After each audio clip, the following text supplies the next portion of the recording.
A very good morning to all my dear students. I am Nirupama Panda. In this video, we are going to solve a numerical which is related to chapter 7 heat and thermodynamics.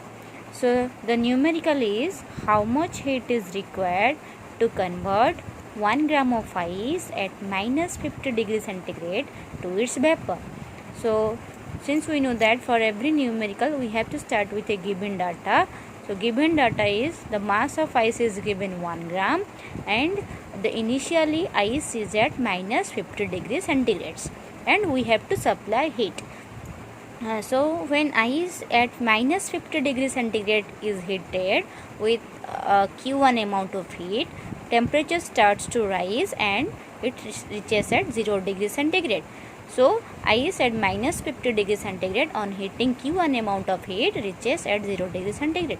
Upon heating, again heating Q2 amount of heat, ice starts to melt and after melting, so the whole of the ice converted to water without rising the temperature. That means ice convert to water at 0 degrees centigrade. That is called the fusion, because in fusion process solid convert to liquid.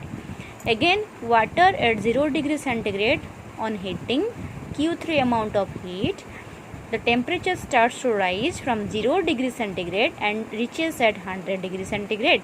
So Q3 amount of heat is the amount of heat required to raise the temperature from 0 degrees centigrade to 100 degrees centigrade.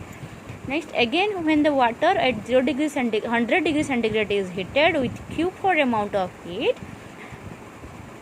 the water changes its state from water to vapor without rising the temperature. That is called the latent heat of vaporization. So, in this block diagram, total 4 amount of heat involves, that is Q1, Q2, Q3 and Q4. So, the total heat is equal to Q1 plus Q2 plus Q3 plus Q4. So, let's go step by step how to evaluate Q1, Q2, Q3 and Q4. The first step is to evaluate Q1. So, Q1 is the amount of heat required to raise the temperature of ice from minus 50 degrees centigrade to 0 degrees centigrade.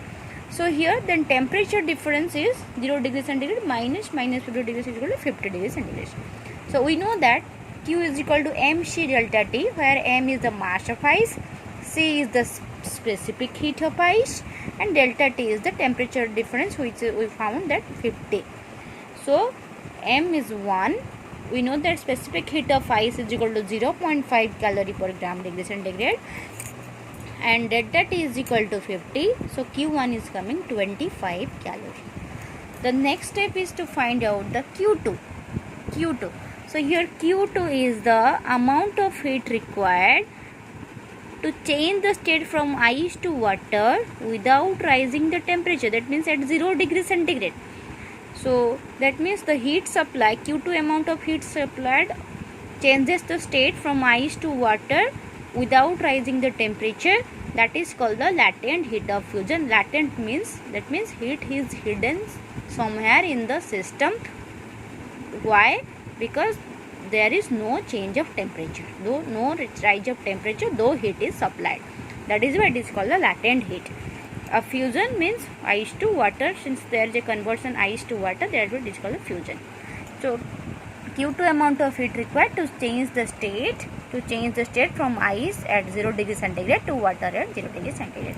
So, Q2 is equal to m into latent heat of fusion, and the latent heat of fusion of ice is given how much? 80 calorie per gram. So, 1 into 80, that is equal to 80 calorie. Okay. The next step is to evaluate Q3 amount of heat. So, here Q3 amount of heat is the temperature required to raise the, Q3 is the amount of heat required to raise the temperature from 0 degree centigrade to 100 degree centigrade. So, here temperature difference is equal to 100 degree centigrade. So, Q3 is equal to mc delta T. Here m is the mass of ice, C is the specific heat of water, delta T is the temperature difference. So, 1 specific heat of water is equal to 1 calorie per gram degree centigrade and delta T we got is 100. So Q3 amount of heat, how much is coming? It is coming 100 calorie. So the final step involves is that Q4. Q4 is the amount of heat required to change the state from water to vapor or water to steam without rising the temperature. That means at 100 degrees centigrade. That is called the latent heat of vaporization. Latent heat of vaporization. So Q4 is equal to m into LV. Mass of ice is given 1. Latent heat of vaporization of water is 540 calorie per gram. So Q4 is equal to 540 calorie. So the total heat required to convert 1 gram of ice from minus 50 degrees centigrade to its vapor is Q1 plus Q2 plus Q3 plus Q4. That is equal to 25 calorie plus 80 calorie plus 100 calorie plus 540 calorie. It is coming 745 calorie. So 745 calorie amount of heat required to convert 1 gram of ice from minus 50 degrees centigrade to its vapor.